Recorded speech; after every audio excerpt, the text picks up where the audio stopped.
A sloth, a donkey, and a curious human. Send a prompt and see what they're doing. One hits record with a question on his mind. Two brothers pick it up, see what they find. Corn takes his time, Herman's got the facts. Back and forth, they never hold back. My weird prompts, come on in, that's where we begin. My weird prompts, glad you're here. This episode was generated using artificial intelligence. Please verify facts. You know, Corn, this whole show runs on GPU compute, and we wouldn't be here without Modal. Seriously. And that's what powers all our text-to-speech. Everything you're hearing right now. They're an AI infrastructure platform. Developers use them to run GPU workloads in the cloud with zero infrastructure headaches. If you're building anything with AI, check them out. Modal.com. Alright, we have a deep one today. Daniel sent us a message getting into the weeds of network privacy. He wrote, "In the context of our discussions about privacy, we have talked about how metadata is often more useful to those monitoring traffic than the contents of packets themselves. We have also talked about how metadata is often a blind spot for those who use VPNs, assuming that it means their traffic is indecipherable. Let's talk about the role of encrypted DNS or DNS over HTTPS. To what extent does that mitigate these concerns? And if one encrypts DNS in traffic, what is left to be found?" Herman Pobbleberry here, and I have to say, Daniel is hitting on the frontier of consumer privacy right now. Most people think a VPN is a magic invisibility cloak, but the reality of modern networking is that there are still these massive neon signs pointing to where you are going, even if no one can see what you are doing once you get there. It is the classic envelope versus the letter inside problem. You can seal the letter in lead, but the post office still needs to know the address on the outside to deliver it. By the way, before we dive into the technicalities of those envelopes, I should mention that today's episode is powered by Google Gemini 3 Flash. It is the brain behind the script today. And it has a lot to work with here. To answer Daniel's question, we have to look at the two biggest leaks that happen before you even establish a secure connection, DNS and the server name indication, or SNI. Right, because when I type a website into my browser, my computer does not actually know where that is. It has to ask a phone book, essentially. And traditionally, that phone book request is just shouted across the room in plain text for everyone to hear. Well, not exactly. I mean, it is a broadcast that your internet service provider, the guy sitting next to you at Starbucks, and potentially state actors can see.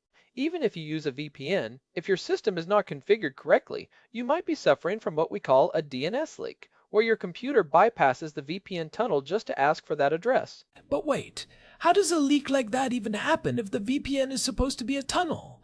If the tunnel is active, shouldn't everything be forced through it?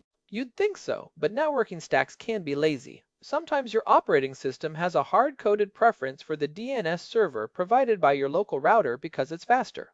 So, while your web traffic waits for the VPN to spin up, the OS just blabs the DNS request out over the standard Wi-Fi connection. It's like putting on a disguise but calling out your real name to the doorman before you put the mask on. How common is that, really? I mean, if I buy a top-tier VPN, am I still at risk of this lazy OS behavior? More common than you'd think, especially on mobile devices or Windows machines with Smart Multi-Homed named resolution enabled. That feature actually sends DNS requests to all available network interfaces simultaneously to see which one answers first. If your local ISP server is 5 milliseconds faster than your VPN server, your ISP gets the query in plain text, and the VPN win is irrelevant because the secret is already out. So that is where DNS over HTTPS, or DOH, comes in.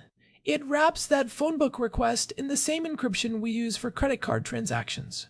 But here is the catch I keep seeing. Does not the very next step in the process just give the game away anyway? You are thinking of the TLS handshake. This is the part that really frustrates privacy advocates. Even if you hide your DNS query using DOH or DNS over TLS, your browser still has to tell the server which specific website it wants to talk to.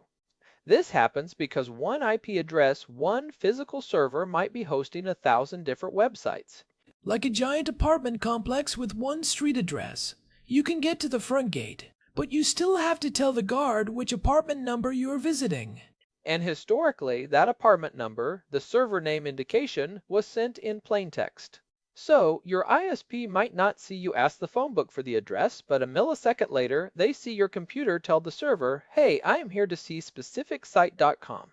It completely invalidates the privacy gains of encrypted DNS. It feels a bit like wearing a mask to a party, but wearing a giant name tag on your chest.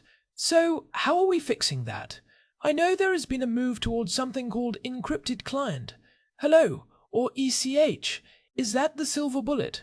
It is the closest thing we have, but it is technically very difficult to pull off.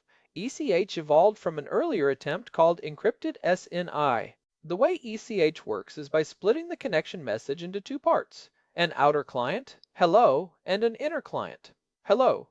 The outer one is generic. It just says, hello, I would like to talk to a server at Cloudflare or Akamai. It contains no sensitive info. And the inner one is the secret sauce. Right. The inner client hello contains the actual website you want to visit and it is encrypted. But here is the technical hurdle. How does your browser know the encryption key to hide that inner message before it has even talked to the server? That sounds like a circular logic problem. I need to talk to you privately, but to set up the private channel, I have to tell you I want to talk to you. How do you exchange a key with a stranger without anyone seeing the exchange? This is why DOH is a prerequisite for ECH. The website actually publishes its public encryption key in its DNS records. So when your browser asks the encrypted DNS server for the IP address, it also grabs this special key. Because the DNS query was encrypted, nobody saw you get the key. Then you use that key to encrypt the SNI inside the ECH handshake.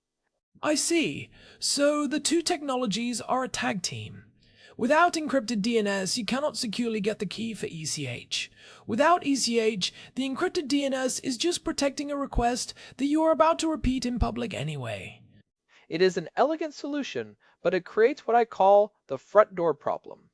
ECH really only provides meaningful privacy if the website is sitting behind a massive service provider like a content delivery network. If you are visiting a small, self-hosted site with its own dedicated IP address, ECH is almost useless. Because the IP address itself is the tell.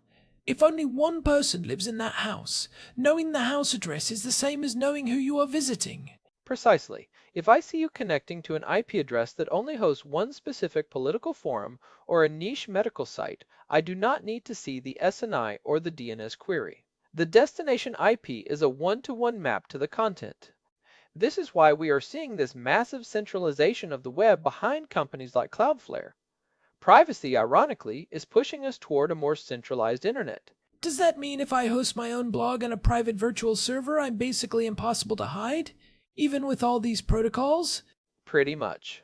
If your VPS has a static IP, and that IP is only associated with hermansecretblog.com, then anyone watching The Wire knows exactly where you went.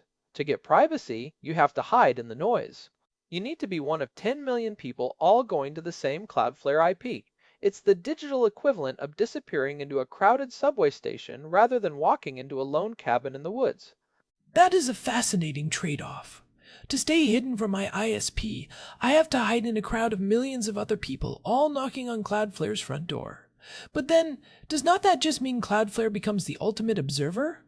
That is the centralization paradox. We are trading local surveillance, the ISP who knows your name and home address, for global surveillance by a few tech giants. From a conservative or decentralization perspective, this is a double-edged sword. You are gaining privacy against the most immediate actors, but you are feeding a data monopoly. Let's play devil's advocate for a second. If I'm a network admin for a school or a bank, don't I need to see that metadata to stop malware or data exfiltration? If my employees' computers are using ECH to talk to a command and control server, I'm blind. You've hit the nail on the head. This is exactly why there is so much pushback. In a corporate environment, administrators often use TLS inspection or SSL decryption where they install a custom certificate on every laptop. This allows the firewall to sit in the middle and read the traffic. But ECH is designed to make that much harder, if not impossible, without breaking the connection entirely. It turns the network into a black box for the people who are technically responsible for its security. And what about the network operators who actually want to see that traffic? I am thinking about corporate firewalls or parents who use filtering. If ECH becomes the standard, does not that break their ability to block certain sites? It does, and this is leading to what researchers call network ossification. Some ISPs or corporate networks are actually looking at blocking ECH traffic entirely.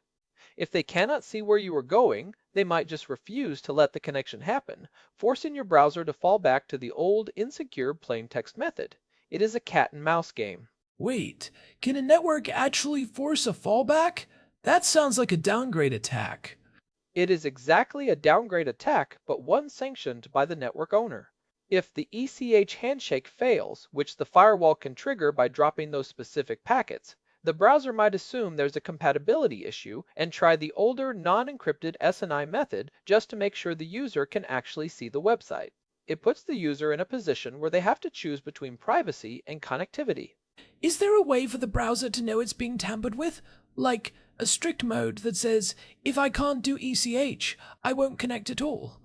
Some browsers are experimenting with that, but it's a terrible user experience. Imagine your favorite news site just stops working because your local coffee shop's router doesn't like the ECH packets. Most users will just blame the browser or the website, not the middleman.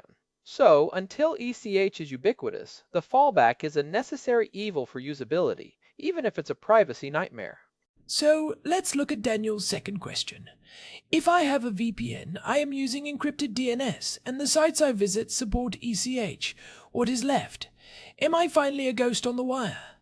Not quite. This is where we get into the really spooky stuff, traffic pattern analysis and fingerprinting. Even if every bit of metadata is encrypted, the physical characteristics of the traffic still tell a story. You mean like the size of the packets? Yes, think about it this way. If you are reading a Wikipedia article, your computer sends a small request, and the server sends back a burst of text and a few images. The traffic is bursty, then silent while you read. If you are watching a movie on a streaming service, there is a constant high bandwidth stream of large packets. So a monitor can look at the shape of the data and guess what I'm doing. Even more specific than that. There is research into website fingerprinting where algorithms can identify a specific page on a specific site just by the sequence of packet sizes and timings. Because every web page has a unique combination of images, scripts, and third-party ads, the way those files load creates a unique heartbeat on the network.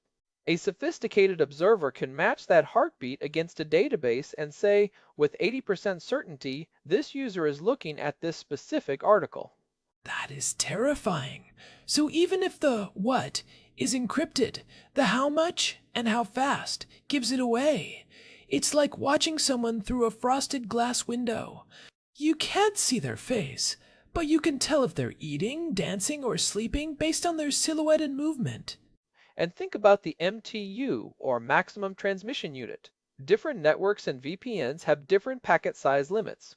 Sometimes the very way your packets are fragmented can reveal that you're using a specific version of a specific VPN client on a specific operating system. It's all metadata, just at a deeper physical layer. It feels almost impossible to defend against unless you just send a constant stream of junk data all the time to mask the real spikes. And some high security tools like Tor do exactly that. They use padding and fixed size cells to try to normalize the traffic. But for the average user using a VPN and ECH, that metadata, the timing, the volume, and the frequency is still a leak. There was actually a famous study where researchers could identify which YouTube video someone was watching just by looking at the encrypted traffic bursts, because each video has a unique bitrate profile based on its visual complexity. That's a wild thought. The actual pixels on the screen are changing the rhythm of the electrons on the wire in a way that can be reverse engineered. It's the ultimate form of metadata. It's not about the header anymore, it's about the behavior.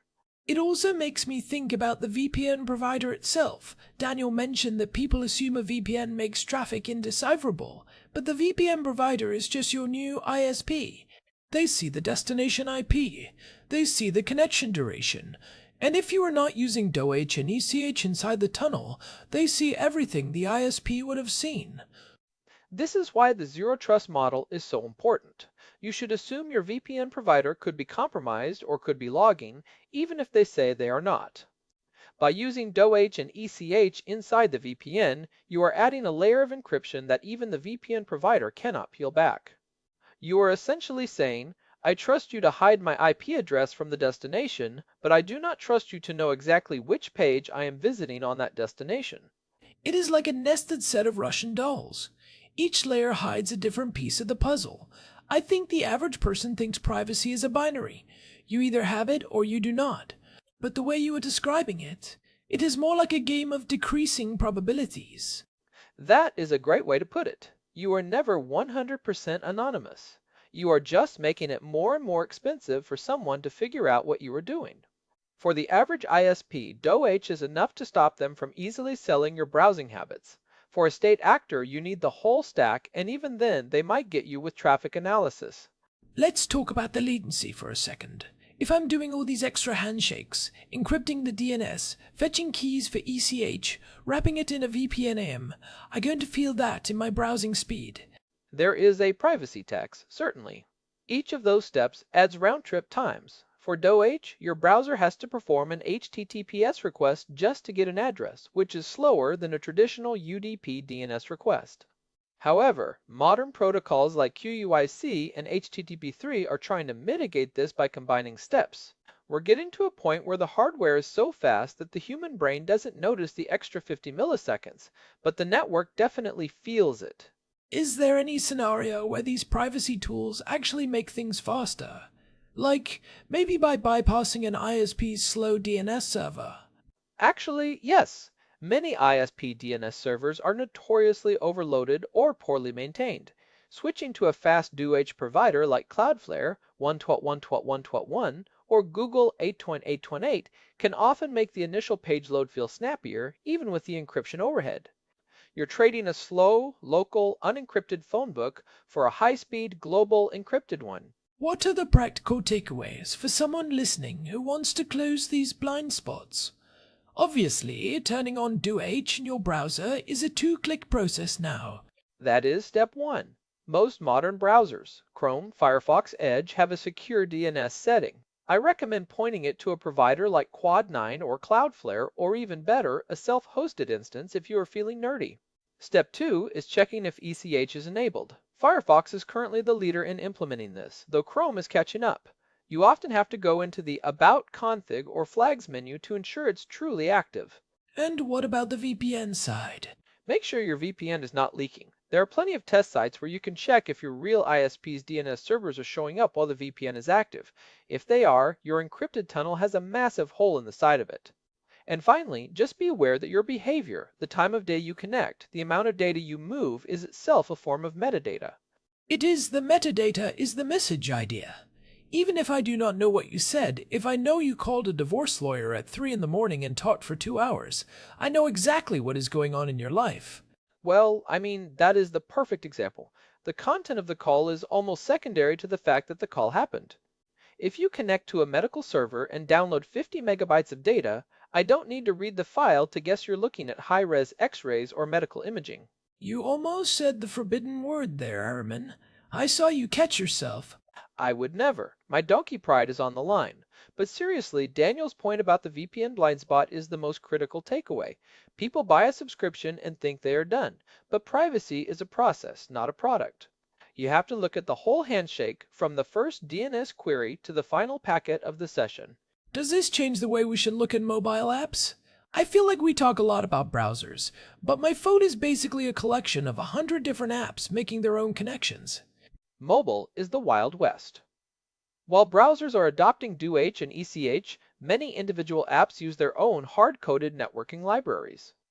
An app might completely ignore your system's DNS settings and talk directly to a tracking server in plain text. This is why system-wide encrypted DNS, like using a profile on iOS or an app like NextDNS on Android, is so much more effective than just fixing your browser. You have to force the whole device to use the secure path. That sounds like a lot of work for the average user. Is there a set it and forget it solution for mobile? On iOS, you can actually download a configuration profile from a provider like NextDNS or AdGuard. Once installed, it acts as a system-level instruction that says all DNS traffic must go through this encrypted tunnel. It works across apps, games, and browsers. On Android, there's a private DNS setting in the network menu that does something similar using DNS over TLS.